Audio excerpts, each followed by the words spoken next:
Hey friends, I'm Becky, the Working Writer Mom, and today I want to talk to you about writing under multiple pen names or in multiple genres. So I'm really interested in how authors brand themselves and how they write across lots of genres and what it means to be a writer that has a lot of interests.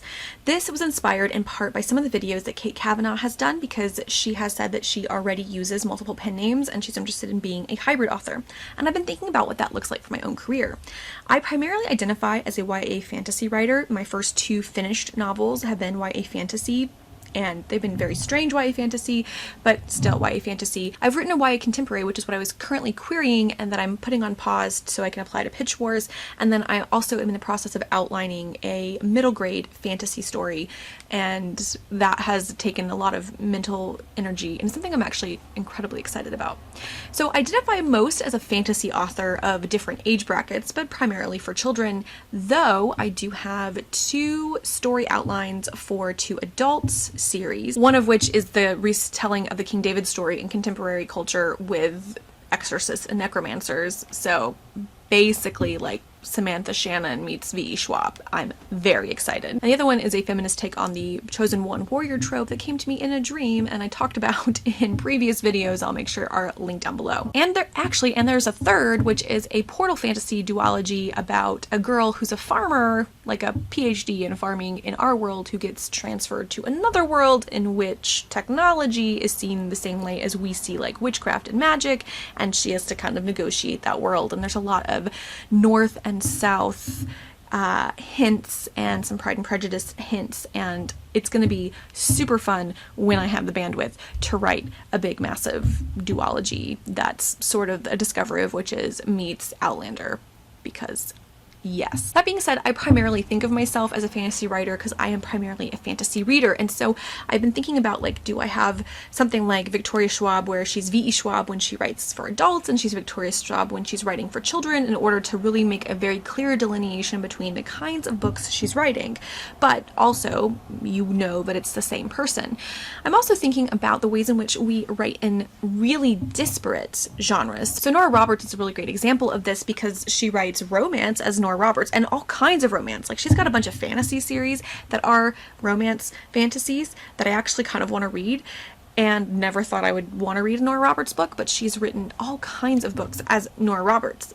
But she also wanted to write thrillers and knew she wouldn't be taken seriously as a thriller author if she tried to write thrillers as Nora Roberts, the romance writer. So she writes as J.D. Robb.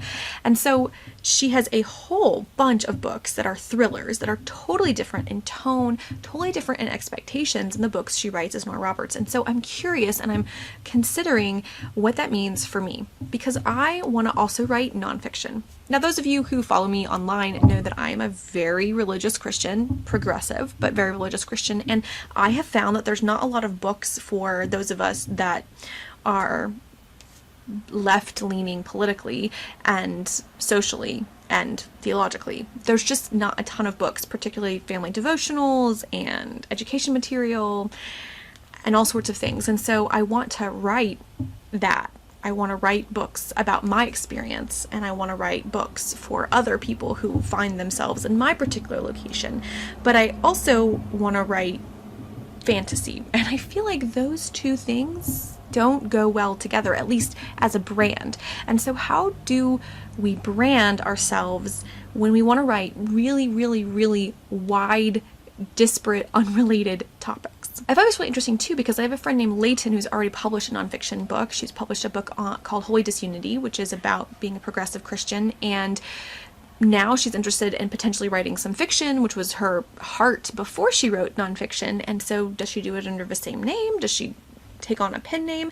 And so these are conversations that I've had online with different friends. How do you balance all the different categories you want to write in and keep a cohesive brand? Because you do need a brand to sell things. Like, it sounds crazy and it sounds outlandish that we would need branding as authors and not just say, but I wrote a book and it doesn't really matter. But people do look for brands.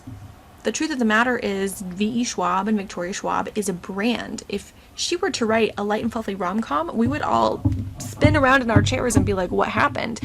Stephanie Perkins had this happen to her where she'd built a brand as a YA rom-com writer and wrote a great trilogy, the Anne and the French Kiss trilogy, and then she wrote a horror novel, like a horror suspense novel, and I don't think it did well, and you haven't really heard much from her because she pivoted her brand so sharply that I think the people who came for the kissing were like, I am not here for the stabby, if you know what I mean. This all comes back to whether or not authors should have multiple names, and should they be pretty transparent about that, or is there some benefit from having those things be more shielded?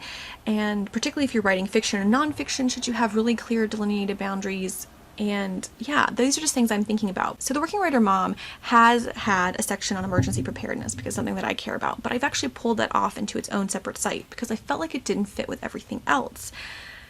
So is that a part of branding? And is that in some ways like having a pen name or writing in a genre that's not what I normally write in? I normally present about creativity and family life, but this emergency preparedness stuff, while to me is a part of family life, is a little bit too far off center, and so I've created something else separate for that. Do I need to do that with all of my writing? The truth is, I don't know. I haven't come to a conclusion, so I'm not here to present like all of my alternative pen names that I'm going to be using. It's something that I think you do discuss when you have an agent, though hybrid authors, like what role does indie authorship play into all of these considerations? You get a lot more freedom in indie publishing, but it's also a lot more work, and you have to keep all of your pen names straight. How do you do that? And do we? And should we give authors more leeway to have lots of different interests? Or is having a really clear brand so important that it's worth having multiple pen names that maybe you're honest about, but that you keep very separate so that people know what they're getting every time they pick up a book by whichever name you're publishing under? Comment down below, let me know what you think. I am really curious. What are you doing? Are you using pen names? I know that I'm using a pen name. Brecky is my name, but it's not my first name, and I have chosen to use this pen name, Brecky L, to cover my fiction writing, at least for now. So comment down below, let me know what you think. What are you doing? What recommendations do you have from your experiences? Don't forget to like this video and to subscribe to this channel so that we can be in this conversation together. I hope you guys are all doing well, and I will talk to you soon. Bye.